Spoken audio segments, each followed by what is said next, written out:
Good evening and welcome to Tucker Carlson Tonight. Well, they have got him finally, trapped like John Dillinger outside the Biograph Theater by the G-Men.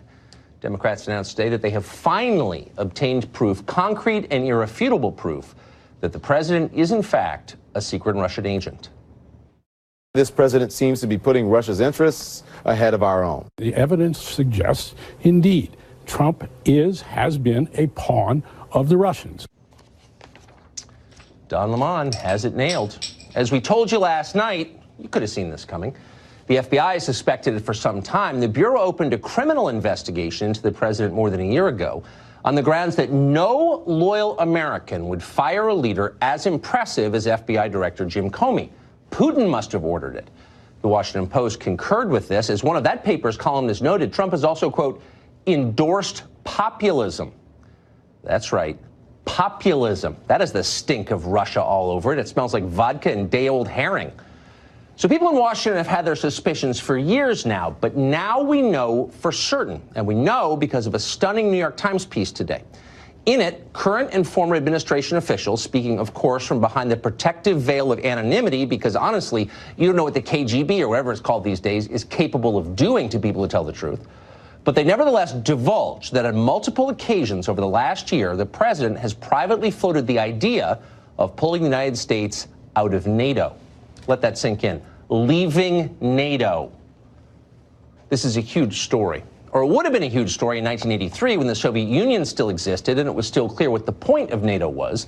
NATO, you remember, was created to keep the Soviets from invading Western Europe. And NATO did a very good job of that, all the way until the very day the Soviet Union collapsed. That was the summer of 1991. It was almost 28 years ago. Vladimir Putin runs Russia now. He does not plan to invade Western Europe. He can't. So why do we still have NATO? Well, nobody really knows. In Washington, you're definitely not allowed to ask. And that's a shame because it would be an interesting conversation. Remaining in NATO comes with significant obligations. In the 1990s, our leaders decided it would be a wise idea to promise countries like Latvia and Estonia that we would use nuclear weapons to protect them if they ever had a problem with Russia. Why did we do that? Well, who knows? The details are lost to history. But the point is, we did that. Article 5 obligates the United States to protect any NATO ally that is threatened. So how do we feel about that now? Are you ready to launch a nuclear war over Latvia? What do you think of sending your kids to defend the territorial integrity of Estonia? Our foreign policy establishment thinks it's well worth it. In fact, under our current rules of membership in NATO, we would have no choice. You might not have known that.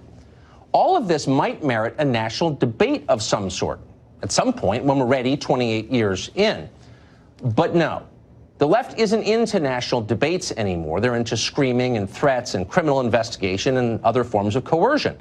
They like things the way they are in this country. They're benefiting hugely from the status quo, and they don't like being challenged. They consider asking difficult questions a criminal act.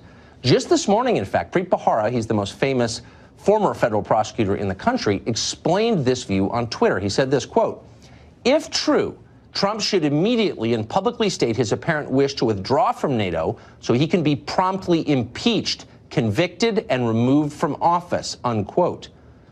In other words, talking about leaving NATO isn't simply unwise, according to our leaders. It's an impeachable offense. Lots of famous and powerful people in Washington think this. Watch. Withdrawing from NATO, even discussion about the withdrawing from NATO, I think would be disastrous for the security. I think that act would be so destructive to our country. It would be a ground for some profound effort by our part, whether it's impeachment or the 25th Amendment. He can't do that to this country. And I don't believe that he can do it without Senate ratification. Did you catch that? The 25th Amendment. In other words, according to a sitting member of Congress, someone who's there right now, rethinking membership in NATO isn't just treasonous and criminal, though obviously it is. It's also prima facie evidence of insanity. You're not fit to govern if you say that. You probably shouldn't drive a car, just in the interest of public safety. So whatever happened to the old Democratic Party? When did the anti-war people become florid neocons? When did it become the party of Bill Kristol and Max Boot and every other discredited hack still trying to replicate the Iraq disaster in nations around the world? Who knows when that happened, but that's exactly what the Democratic Party is today. Just ask Tulsi Gabbard. Gabbard is a Democratic member of Congress. She's now running for president. On most questions, she's a conventional liberal. She represents Hawaii, after all. Of course she is. But on the question of Syria, she's skeptical. Gabbard isn't eager to overthrow the Assad government. Why? Well, because she worries about what might come next, what might happen to the Christians, the many other religious minorities who live there. For saying that, for holding that position, she is being denounced today by the left as a monster. Just this morning, the Daily Beast tried to link her to David Duke, literally.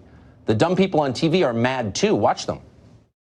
She went in 2017, Gloria, this is going to be another issue, to visit with Bashar al-Assad in Syria. And this trip has already come back to bite her. She did apologize for this. She did, but, you know, how many apologies can you make for bad judgment? Not only will she be criticized inside the Democratic Party, but I think it makes her a less effective candidate. I mean, you know, she can't position herself against Trump about meeting with dictators when, in fact, she's done it herself. So, you know, I think she has some, I think she's going to have some problems. That's the new standard in Washington, just so you know. Let's be crystal clear about this. You were not allowed to meet with foreign dictators. It's immoral. In fact, it might be treason. It could trigger the 25th Amendment, unless it's, I don't know, Xi Jinping of China. Yes, the Chinese government murders its political opponents. Yes, it has put Muslims in concentration camps. Yes, they're languishing in those camps right now. But it's not a huge deal to meet with the Chinese.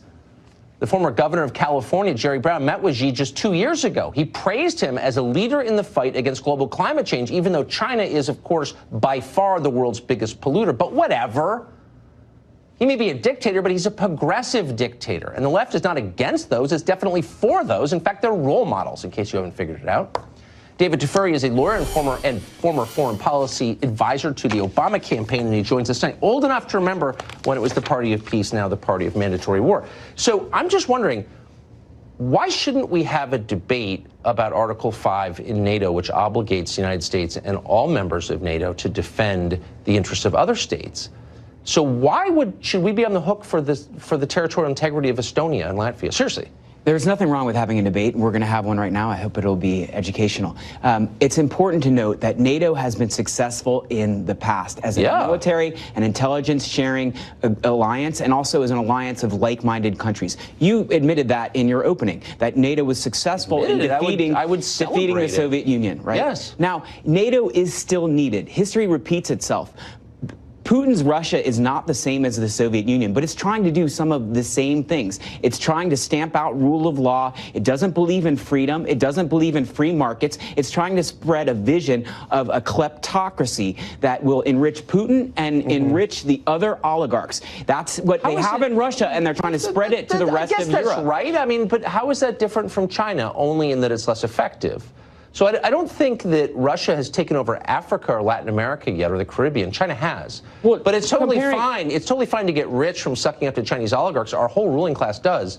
But it's wrong not to defend Latvia against Putin because why? No, you're right. I mean, I'm right. NATO is also an alliance that's aligned against China in many ways as well. Really? So what's comparing Russia to China doesn't somehow make what Russia's doing okay. No. What you're describing, you're trying to explain why it's in America's vital interest to start a nuclear war to defend Latvia. No, I did not say that. Well, that's what we'd be obligated to do. It's in America's vital interest to defend other countries around the world that are trying to become democracies, that are trying to promote freedom, that are trying to promote individual rights. They're trying to protect human rights and, most importantly, protect rule of law. That's what Latvia, the other Baltic states that have joined NATO successfully are doing, and we should encourage that by extending that security umbrella to them, which is what NATO has done. So in other words, our kids get to die for Latvia because it somehow protects the rule of law for them to do that. And I'm just asking, does the average American understand that we're on the hook for this? I think that's a real question, which is trying to be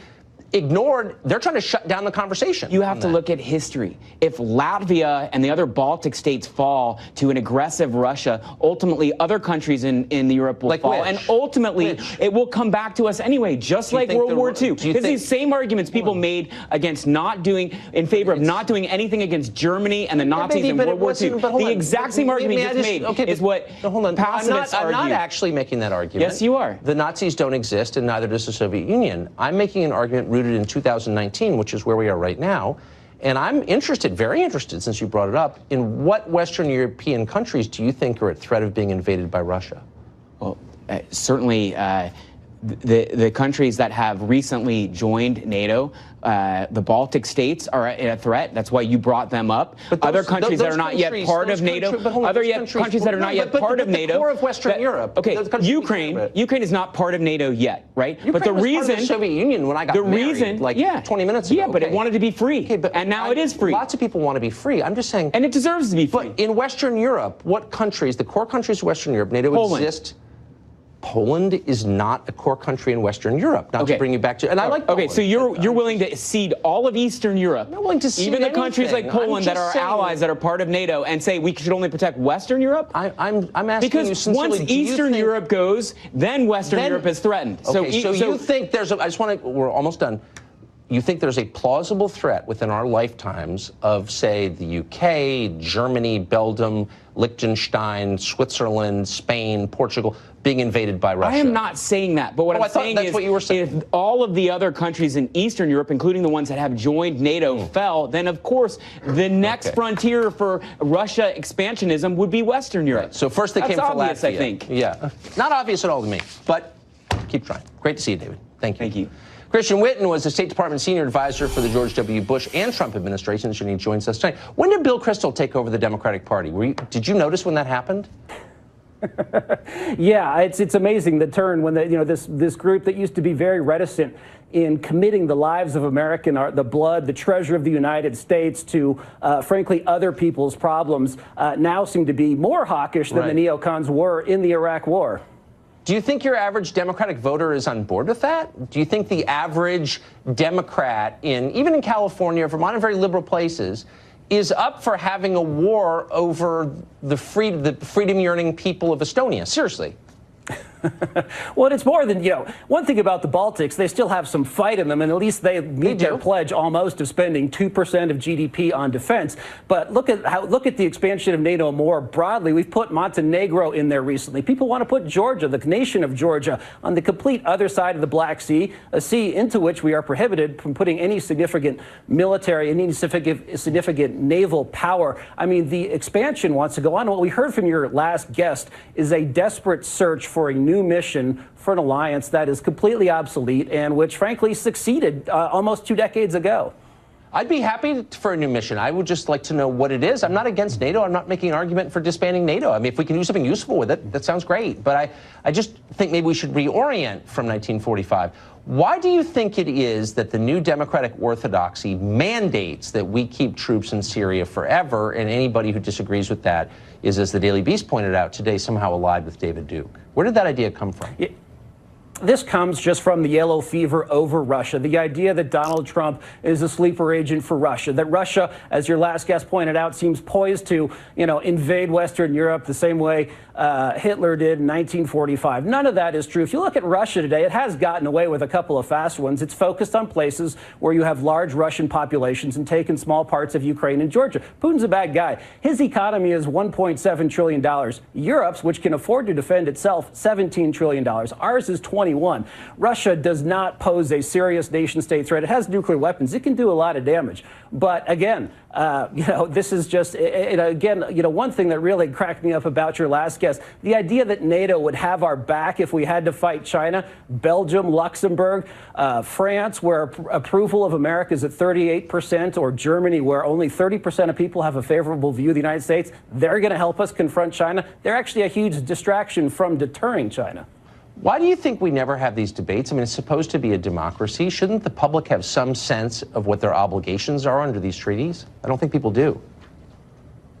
Right. No, it's, and it's funny. You see senators get up and preen about their prerogatives. They have the prerogative to declare war. Why are they never consulted? But they haven't had serious debates about that. And if you look, it's both Democrats and Republicans up there who go off the deep end when Donald Trump does simple things like say, hey, maybe Europe ought to spend a little more. Maybe it should meet the very modest obligation it has. So it's really a foreign policy establishment in Washington. It's neither really Republican or Democrat. It's androgynous. All of these people agree. All of these people love doing diplo-tourism where they get to go over Europe and wax poetic about 1945 or 1989, but it's not a serious realignment or recognition that we have to make choices. We can't be everything to everyone, even with a giant defense budget, $717 billion. Right. We need to decide who the real threats are.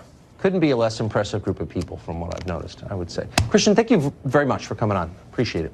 Thanks, Tucker. So we learned today that the president is, for certain, a Russian agent of some kind. What proof is there of that? Well, we will raise the curtain and unveil the evidence after the break.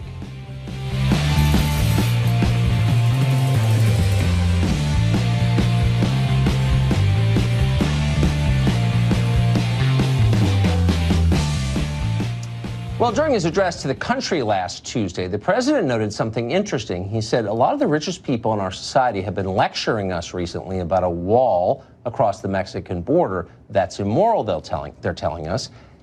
Even as they're saying that, they're building walls around their own homes. That's what he said. It's a good line. Is it true? Well, Benny Johnson, the Daily Caller, decided to find out. He's embarked on a Walls Across America tour to find the fortifications that surround the homes of our leaders. His first stop, naturally, was Barack Obama's house right here in Washington.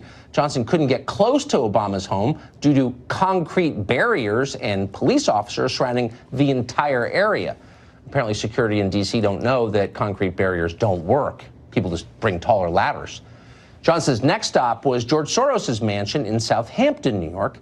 Soros has not heard about how walls don't work either. He thinks they still do, and that's why he's surrounded his own place with a 10-foot-high concrete wall with cameras on it. Amazing. This investigation continues, and of course, we're deeply interested in what it finds. Well, the geniuses on cable news have spent years speculating that Donald Trump is a puppet of Vladimir Putin, and now they know for sure the Manchurian candidate is real. A Russian spy occupies the Oval Office. The evidence suggests, indeed, Trump has been a pawn of the Russians, of Putin. The fact that he said yesterday, I've never worked for Russia, just made you think over and over again about our two previous presidents embroiled in potential impeachments. Bill Clinton and Richard Nixon saying, Bill Clinton, I never had sexual relations with that woman, and Richard Nixon, I am not a crook. Turned out they were lying. Maybe Donald Trump is too. But when you start to see a pattern where he basically spouts Putin's lies, then we have to ask the most unusual and frightening question about our own president. Why this president seems to be putting Russia's interests ahead of our own. So if you're watching at home, you may be asking yourself, how did the people on TV get so dumb?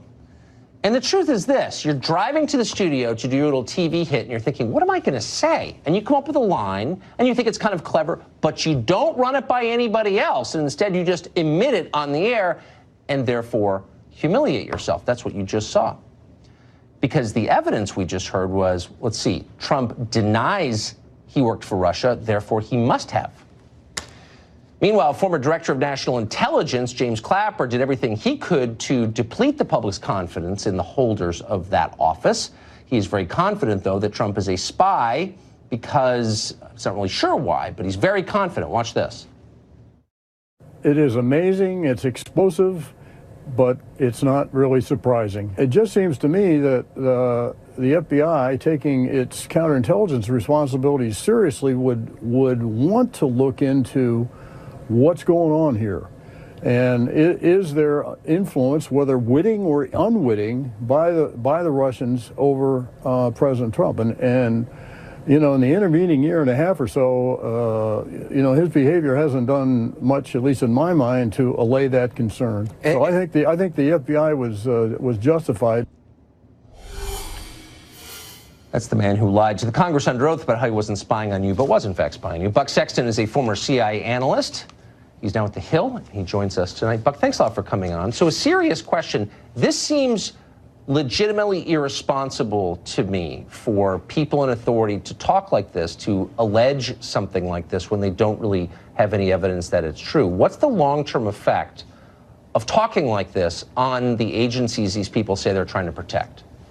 Well, Tucker, there are these very senior government officials that you'd like to think going forward, any president, not just this president, could rely on for some degree of professional ethics and discretion. I mean, when you have a sitting president, as we do right now, who is being accused of treason by a former intelligence chief, John Brennan, who's being accused of the most unethical, wild behavior, being an agent of Russia, and the long-term ramifications of that are just that people who are going to hold that office, the presidency, are going to say, well, is every conversation I have with this intel chief, Tucker, I come from this community. They're supposed to be nonpartisan, objective professionals, kind of like journalists, but that's another conversation. But they're supposed to be serving their country and the mission first and foremost. And these are political actors in a way that are going to change the relationship the presidency has with these organizations. And also on your point about the evidence, by the way, we have had now 2 years of a special counsel, give or take a few months, using the most sophisticated surveillance apparatus in the history of mankind.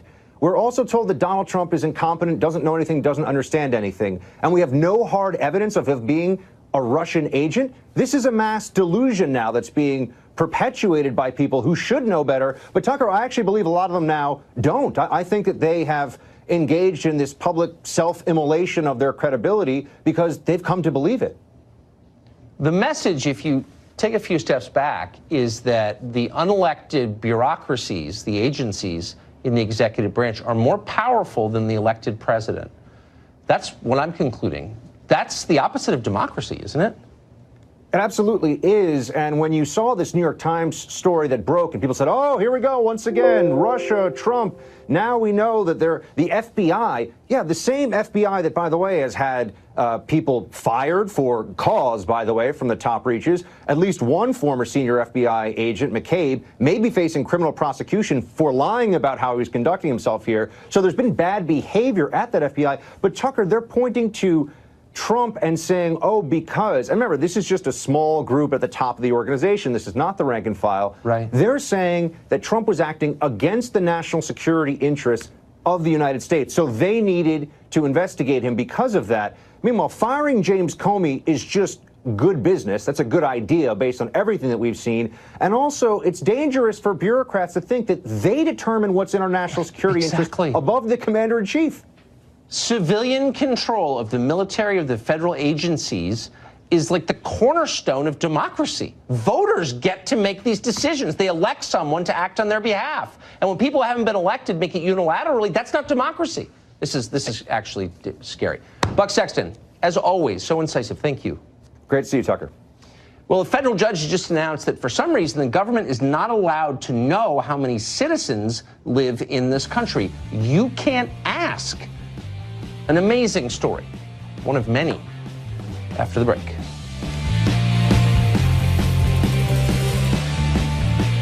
Video. Actually, it looks fake, but I don't think it is, and it does tell you everything about the modern left. David Webb is a radio host and a Fox contributor, a very good guy, by the way. He recently hosted a CNN analyst called Irva Martin on his show and made an argument that she didn't agree with. So how did she respond? Well, you know how she responded. She immediately attacked him for his skin color. But it didn't go the way she expected. Listen to this. That's a whole nother long conversation about white privilege and things that you have the privilege of doing that people of color don't have the privilage of. How do I have the privilege of white privilege?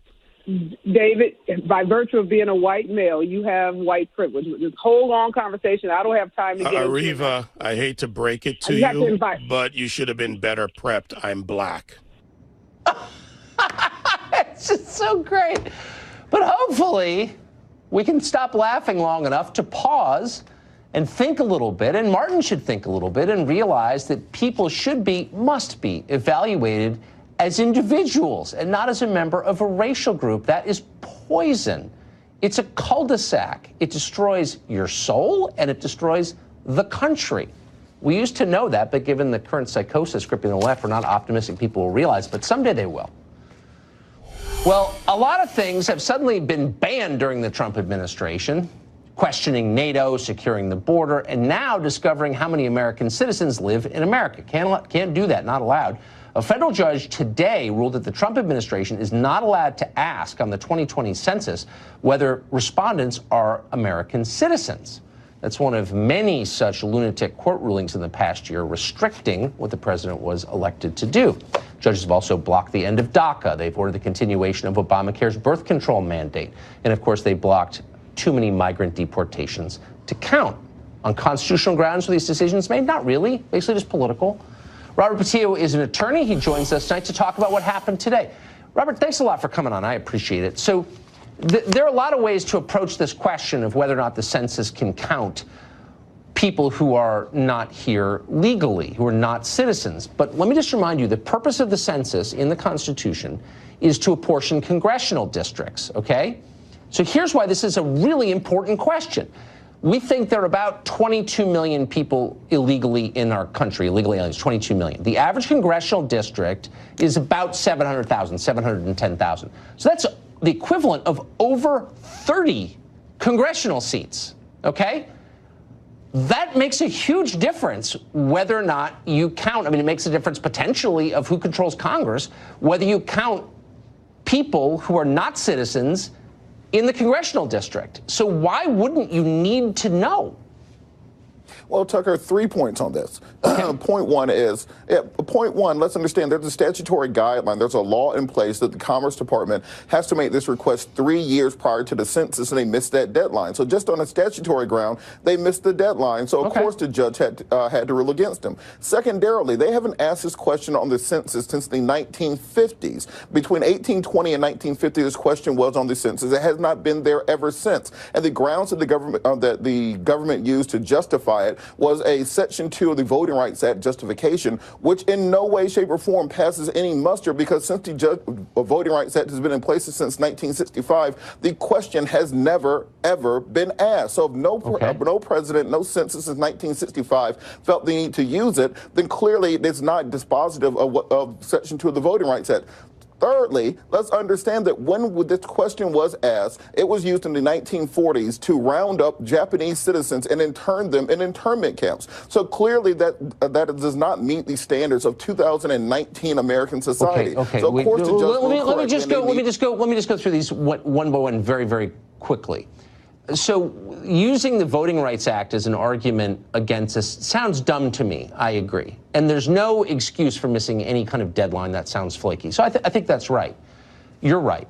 But it elides the actual debate, which is, do we have a right to know who's in our country? And Democrats are arguing we don't. We don't actually have a right. As to what Franklin Roosevelt did to the Japanese, it's terrible. I would never defend that. Democrats should be ashamed of that. And I hope they are. The question, again, is, do we as a country have a right to know who's in our country? We don't even know how many illegal aliens we have. Why shouldn't we know, for the purposes of apportioning congressional districts, whether they're citizens or not? Like, that's a key question. And it's a sincere one to you.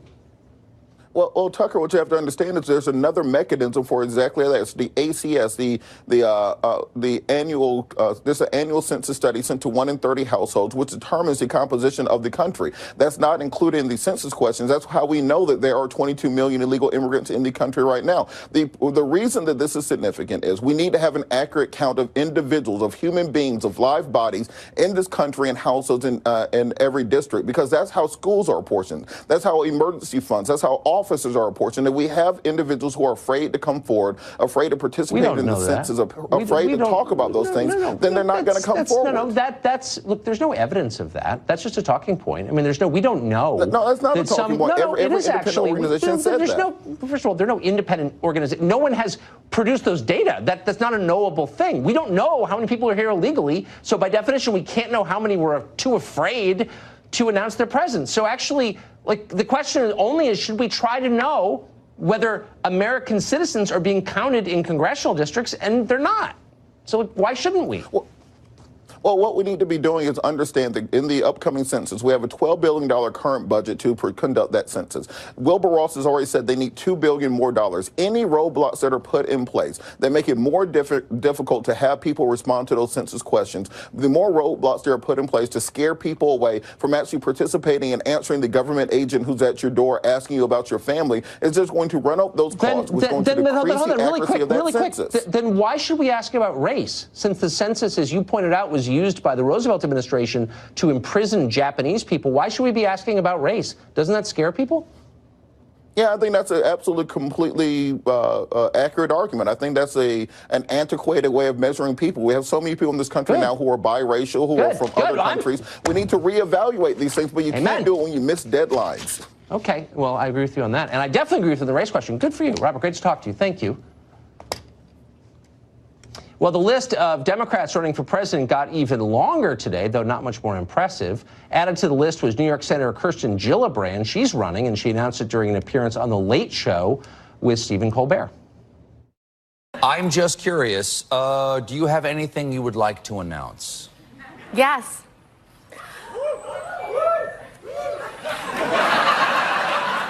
And what would that be, madam? I'm filing an exploratory committee for President of the United States tonight.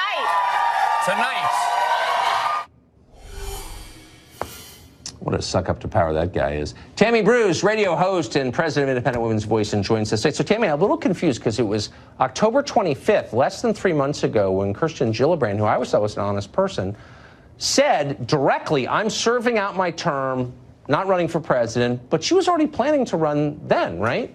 Well, yeah, you can plan to run for president, even run for president, and know you're not going to be the nominee or president, so then you know you're going to serve your term in the Senate. That's one way to That's one way to know. That's one way. So I think she's being honest. I think she knows. Look, many, if not most of these people who have already announced or say that they're going to do it, even Elizabeth Warren, as I've mentioned on your show, does not expect to be the nominee. They expect to be in a cabinet. These are people, remember, these were people who thought that they were going to be in Hillary's cabinet. So now they're all discombobulated, thought they were going to be in the White House, and now this is the next step in order to get there. So Hillary's failure has really opened this door wide that nobody thought they'd see for another generation. And so, look, I think that the Democrats, they're going to be in a civil war. They already are now. Everyone's lining up. This is like an audition for some other kind of position. This is their career. This is all they've ever done or imagined doing. And now the entire field is open. So they're all going to go for it. And I think they should. Now, the issue becomes who's going to be the queen or the kingmaker? Is it going to be Barack Obama who taps someone on the shoulder? Yes. Is it going to be Hillary? Or is she going to be somebody you want to avoid? Is it going to be Alexandria Ocasio-Cortez? I mean, who knows these days? But it'll be a fascinating 2 years coming up, I'll tell you that. I think it should be the 8 p.m. show on Fox. Our seal of approval is what Democratic primary voters look for. Probably not going to happen. Tammy, great to see you. Thank you. Thank you, dear. Well, new video shows an abortion advocate telling children that abortion is, quote, God's plan for them. We have that video after the break.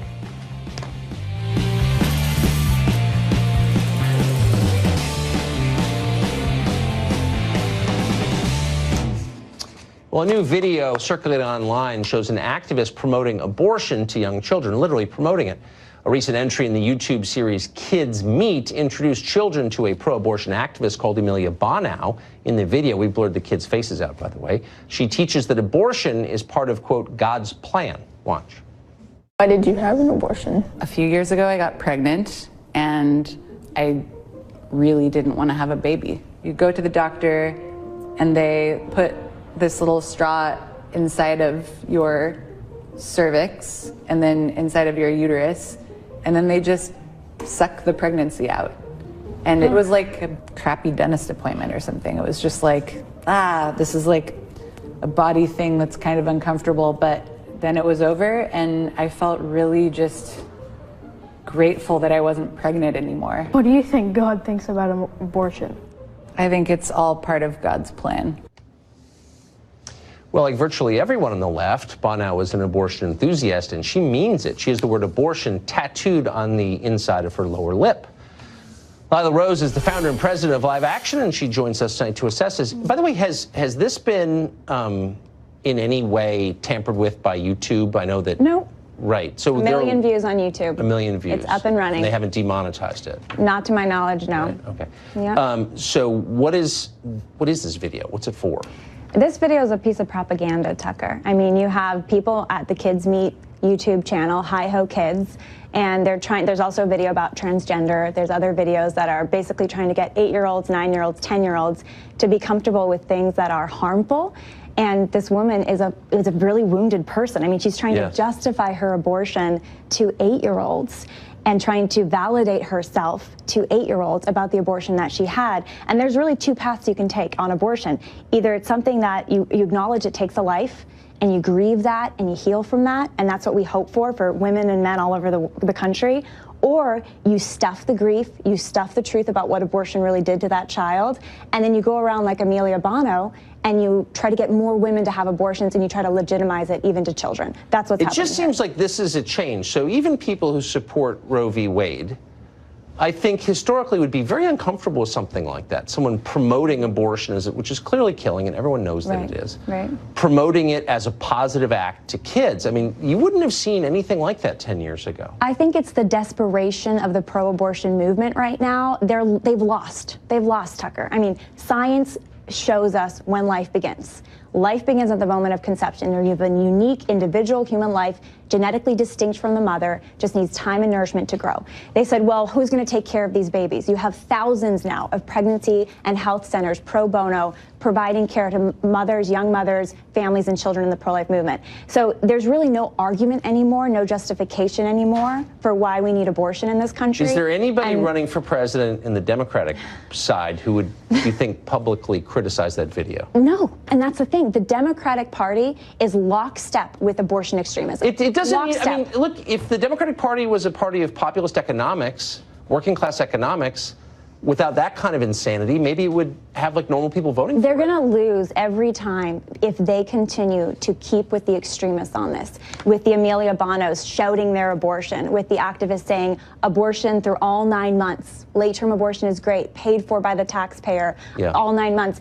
It's the vast majority of Americans, poll after poll, wants abortion restrictions. That's the fact. Or at least so the acknowledge Democrats will it's lose really on that. sad. It's really sad. It's really sad. I mean, best case, it's really sad. Anyway, Rose, thank you very much. Great to see you. Tucker.